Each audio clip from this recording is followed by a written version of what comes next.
So finally বন্ধুরা, তোমরাকে আজকে review video নিয়ে চলে এসেছি তোমাদের সামনে জাস্ট উড়িষ্যা মোটো মেলাতে।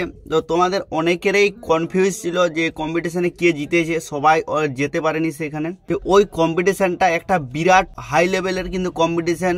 আর যে মেলাটা হচ্ছিল মোটো মেলা, সেটা কিন্তু সব থেকে বড় মেলা মানে হিসেবে জানা যায়। আর সেই মেলাতেই ছিল বড় বড় সেট আপ ছিল, পাওয়ার মিউজিক ছিল, ডিজে সার্জেন ছিল, ডিজে পঙ্কজ ছিল, আরও অনেক সেট আপ ছিল। সেই সেট আপের মেনলি যে কম্পিটিশানটা পাবলিক যে দেখতে চেয়েছিল ডিজে সার্জেন এবং পাওয়ারের মধ্যে, এমনিতেই একটা কন্ট্রোভার্সি ছিলই।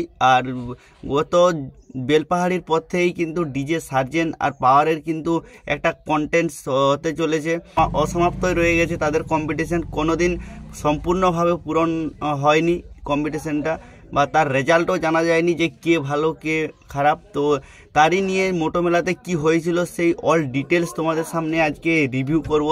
তো আমার এক্সপিরিয়েন্স বা আমার মতামতটা জানাবো, সেখানে গিয়ে আমি কি দেখলাম বা সমস্ত কিছুটাই ডিটেলসে বলার চেষ্টা করব।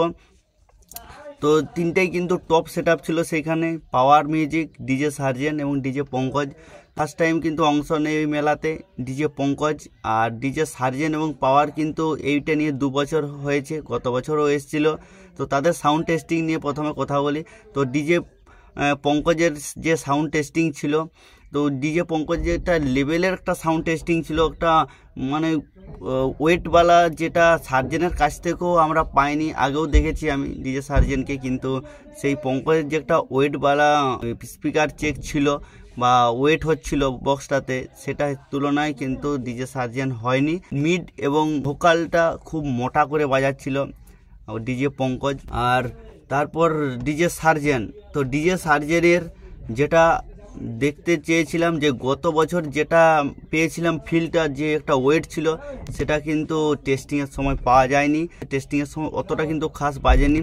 তো ব্যাস কিন্তু ছিল 2 লাইন ব্যাস ছিল, বাকি সব 3-15 ছিল। 15 ইঞ্চির স্পিকার কিন্তু খুব বেশি ছিল, মিড ওই জন্য খুব বেশি হচ্ছিল ডিজে সার্জেনের।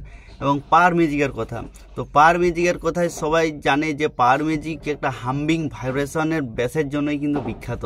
সেই হাম্বিং ব্যাসের যে পাবলিক রিয়াকশান দেখার জন্যই কিন্তু ওখানে বেশি ভিড় হয়েছিল, যে সামনেটা কি করে পাওয়ার মিউজিক। এমনিতেই বেঙ্গলের যত সেট আপ আছে দূরে সাউন্ড কম হয়, সামনেটা কিন্তু বিভৎস লেভেলের ওয়েট ভাইব্রেশন হাম্বিং হয়, যেটা কিন্তু অন্যান্য সেট আপের তুলনায়। পাওয়ার মিউজিকের প্রথমে সাউন্ড টেস্টিংটা হলো। পাওয়ার মিউজিক যতটা পাবলিক চাইছিল যে পাওয়ার মিউজিক এই 8V1 ব্যাসের সঙ্গে যে ডাইনামিক মিডটার যে একটা প্রেসার হবে, সেই তুলনায় কিন্তু পাওয়ার মিউজিক সেরকম পারফরমেন্স ছিল না প্রথম টেস্টিংয়ে। পাবলিক কিন্তু অতটাও খুশি ছিল না, কিন্তু যতটা চাইছিল ততটা কিন্তু ছিল না। তারপর দ্বিতীয়বার টেস্টিং হলো, সেখানে কিন্তু টেস্টিংটা কিন্তু একটা লেভেলের টেস্টিং হলো, যেটা চাইছিল পাবলিক কিন্তু প্রায় সেম অতটাই কিন্তু টেস্টিংটা হয়েছিল সেকেন্ড বার। ফার্স্টবারে কিন্তু কারো মন ভরেনি পাওয়ার মিউজিকের টেস্টিং শুনে, তার সেকেন্ড বার কিন্তু একদম সেরা টেস্টিং হয়েছিল। এবং দুটো পাওয়ার মিউজিক এবং যে পঙ্কজের সার্জেনের ক্যাবিনেট কিন্তু দুটো আলাদা আলাদা ক্যাবিনেট, বেঙ্গলের ক্যাবিনেট এবং ঝাড়খণ্ডের 2 ক্যাবিনেট একই, এবং পাওয়ার মিউজিকের কিন্তু আলাদা। সে তুলনায় দুটো সাউন্ড কিন্তু একই, প্রায় 19-20 হবে, এবং পাওয়ার মিউজিক সম্পূর্ণ আলাদা হবে। তো এই নিয়েই বিরাট একটা কন্ট্রোভার্সি তো হচ্ছেই, যে কে জিতলো, একজন ব্যাস কিং, কোয়ালিটি কিং। তো এরপর রোড শো, তো ডিজে পঙ্কজ যে রোড শোটা করছিল, একটা লেভেলের রোড শো করছিল। ঝাড়খণ্ডে সেটাবে রোড শো মানে একটা সেরা রোড শো দেখতে পাবো। এবং ডিজে সার্জেনের রোড শো মানে কোয়ালিটিফুল একটা লেভেলের যাকে বলা যায়। ডিজে কিন্তু সার্জেনের একদম ঝাড়খণ্ড কিং নামে পরিচিত যিনি রোড শোর জন্যই। এবং ডিজে পাওয়ার মিউজিক, তো পাওয়ার মিউজিকের কিন্তু রোড শো কিন্তু হামিয়ে রোড শো বেশিরভাগ করে পাওয়ার মিউজিক, সেই একটা লেভেলের রোড শো ছিল পাওয়ার মিউজিকের। কম্পিটিশনের দিকে আসা যাক। তো কম্পিটিশান যখন ফার্স্ট টাইম যখন কম্পিটিশন হয়, তখন ডিজে পঙ্কজ পাওয়ারের মধ্যে, পাওয়ার মিউজিক কিন্তু মিডিলে বাঁধছিল, সেটা রেডি করছিল, পঙ্কজ তার পেছন দিকটাই ছিল, আর সার্জেন তার সামনে ছিল। পঙ্কজ পাওয়ার মিউজিকের সামনে দিয়ে আগে বেরিয়ে আসে, সেই ক্রসের রাস্তা যখন ক্রস করে পাম্পের ভিতরে পাওয়ার মিউজিক ছিল, আর ক্রস রাস্তাতে রোড শো করে আসছিল ডিজে পঙ্কজ।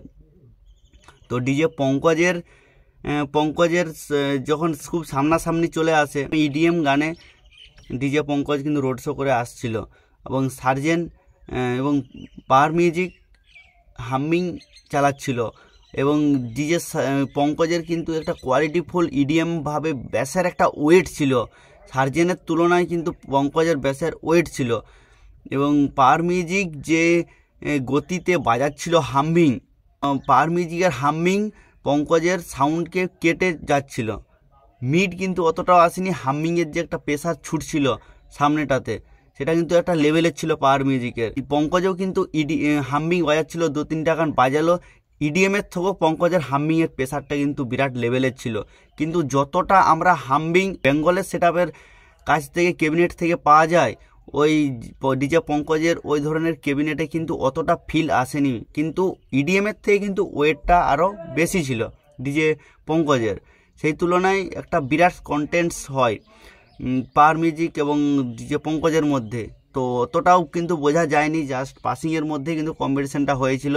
তারপর ডিজে পঙ্কজ চলে আসে সার্জেনের কাছে কম্পিটিশন করতে। সার্জেন কিন্তু নর্মালি বাজাচ্ছিল, জাস্ট পুরো ধৈর্য ধরে বাজাচ্ছিল, এবং খুব মাইন্ড করে পঙ্কজ কিন্তু কম্পিটিশনে আস্তে আস্তে এগিয়ে আসছে। ডিজে পঙ্কজের কিন্তু যতটা দেখলাম যে সাউন্ডটাকে একবার বাড়িয়ে দিচ্ছে, একবার হালকা ধরে রাখছে, প্রায় এইভাবেই কিন্তু কম্পিটিশনটা হয়। যখন প্রায় দূর থেকে এইভাবে কম্পিটিশনটা হয় এবং সামনাসামনি যখন চলে আসে, সার্জেনের সাউন্ড আর পঙ্কজের সাউন্ড প্রায় 19-20 হয়ে গেছিলো। সার্জেনের সাউন্ডটা একটু মিষ্টি লাগছিল, একটু পাতলা সাউন্ড। কম্পিটিশনের সময় সার্জেনের সাউন্ডটা পাতলা সাউন্ড, আর ব্যাস কিন্তু দুটো 19-20 মারছিল, কিন্তু পঙ্কজের ব্যাসের ওয়েটটা কিন্তু বোঝা যাচ্ছিলো সাইড থেকে যে একটা মারছে ওয়েট। তো সার্জেন কিন্তু একদম নিট অ্যান্ড ক্লিয়ার বাজাচ্ছিল, কিন্তু একদম কোয়ালিটি ধরে ব্যালেন্স করে, এবং ডিজে পঙ্কজ কম্পিটিশনের মতো করেই পুরো প্রেসারে করছিল। সার্জেনও কিন্তু প্রেসার দেওয়ার চেষ্টা করছিল, এবং ডিজে পঙ্কজ মাঝে প্রেসার একবার দেখিয়ে প্রায় 15 বাজাচ্ছিল, তারপর হয়তো 20 প্রেসার দিয়ে আবার কিন্তু 15তে ঘুরে সাউন্ডটাকে দাঁড় করে দিচ্ছে। সেরকম একটা ভাবে কম্পিটিশন করছিল পঙ্কজ সার্জেনের কাছে। এবং পঙ্কজের যে একটা মিড, যে একটা সাউন্ড, মানে সাউন্ডটা একদম র্যাক লাইন টুইটার এবং প্রেসার মিড পুরো মোটা করে বাজাচ্ছিল সার্জেনের কাছে, একদম মোটা, যেটা আমরা বলি যে মোটা সাউন্ড সেইভাবে। আর সার্জেনেরটা কিন্তু পাতলা সাউন্ডে শোনাচ্ছিল। এই ধরনের দুজনের কিন্তু বিরাট কম্পিটিশন হয়, প্রায় অনেকক্ষণ ধরেই হয়। প্রায় রেজাল্ট বলতে গেলে আমার যেটা মনে হলো যে সার্জেনের তুলনায় ডিজে পঙ্কজের কিন্তু ওয়েট ছিল, এবং র্যাক লাইন টুইটার লাইন একদম মোটা কিন্তু বাজাচ্ছিল, একদম মোটা গহির করে বাজাচ্ছিল, এবং ডিজে পঙ্কজ বাজাচ্ছিল সেটা কিন্তু। আর ডিজে সার্জেন কিন্তু একদম কোয়ালিটিটা মেনটেন্স করে ব্যাসের একদম ব্যালেন্স করে কিন্তু চালাচ্ছিল। দুজনে কিন্তু প্রায় ধরতে পারো 18-20 রেজাল্ট ছিল সেখানে। তো অতটাও ভালো বোঝা যেত। এবার যদি সকালে কম্পিটিশানটা হতো তো সেখানেই কিন্তু খুব সীমিতভাবেই কম্পিটিশানটা হয়েছিল, এবং মেন রোডের মধ্যেই, তো ওই জন্য কিন্তু বেশিক্ষণ করেনি কম্পিটিশান। যে এরপর পাওয়ার মিউজিক আসছে তার পেছনে, পঙ্কজ পেরিয়ে যাওয়ার পরে পাওয়ার মিউজিকের সঙ্গে দেখা হবে ডিজে সার্জেনের। তো ডিজে সার্জেনের সঙ্গে যখন পাওয়ার মিউজিক পুরো হামিং দূর থেকে মেরে আসছিল, দুটো সেটআপ যেটা ছিল, দুটো সেটআপ নিয়েই কিন্তু আস্তে আস্তে এগোচ্ছিল, এবং হামিংয়ের যে একটা প্রেসার পুরো ঝড় তুলে দিচ্ছিল।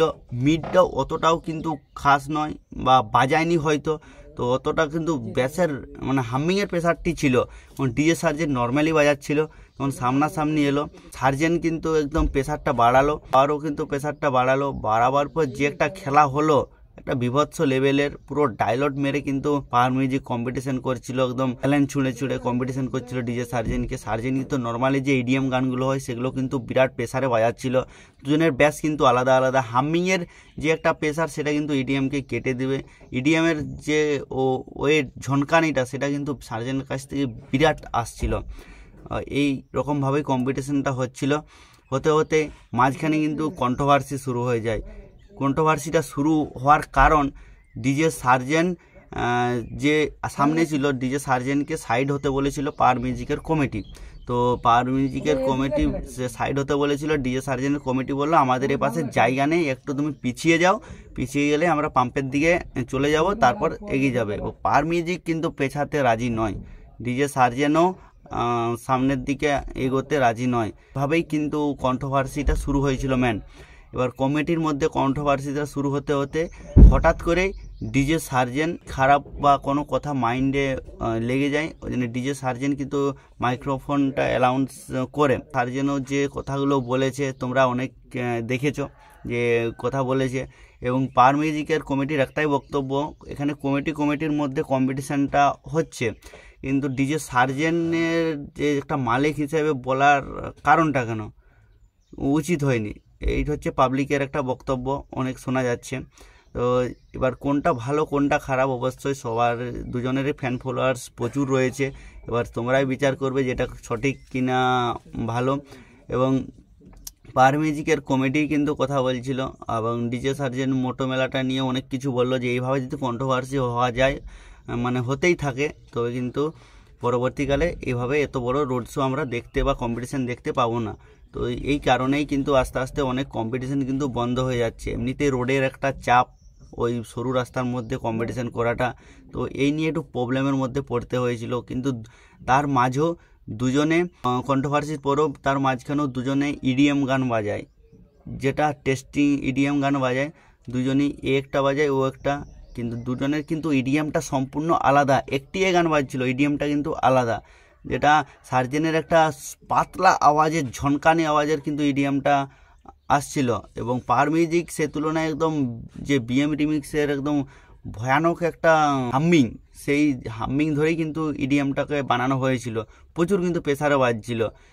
তো এই দুজনের দুরকম কারণেই কিন্তু কন্ট্রোভার্সিটা শুরু ও আবার কিন্তু হয়েছিল। তারপর ডিজে সার্জেন ডিসিশন নিল যে এভাবে চলতে থাকলে সে একটা বাইরের সেট আপ, আর পাওয়ার মিউজিকও কিন্তু অন্য স্টেট থেকে এসছে, সার্জেন তারও দূর থেকে এসছে, ওই জন্য ডিজে সার্জেন যে ওনার রয়েছে তাই সে একদম ব্যাপারটাকে মানে ক্লোজলি মেনে নেওয়ার চেষ্টা করলো এবং সে বলল ঠিক আছে আমরা এগোই। তো এগিয়ে কিন্তু পাওয়ার মিউজিককে ছেড়ে দেয় সামনের দিকে, সেটা বন্ধ করে নিয়ে কাজ করানো হলো।